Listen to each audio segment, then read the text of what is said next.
Hello guys, good morning. So welcome back to my YouTube channel. This is Otoboy Son.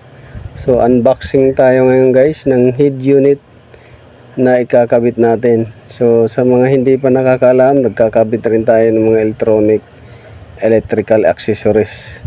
So ito guys, kakabit natin to sa Toyota Vios.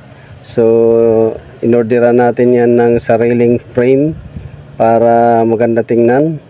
Hindi yung bracket lang na itatapal natin. So yan, maganda siya.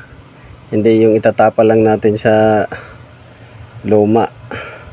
So may frame siya, may head unit. So ito naman may vent grill siya para sa aircon.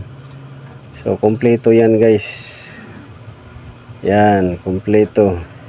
So nagkakabit tayo niyan. Ikakabit natin to sa Toyota Vios na Gen 1. So yan, ganyan itsura guys. So marami na tayong kinabitan nito, 7 inches, 9 inches. So yan. So pinipittings natin guys para insakto doon sa pagkakabitan natin. So yan yung gagawin natin. So this is Otoboy Son. So unboxing lang muna yung video natin ngayon. So sa mga gustong magpakabit dyan, message lang, PM at tawag na lang. So God bless you all.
Make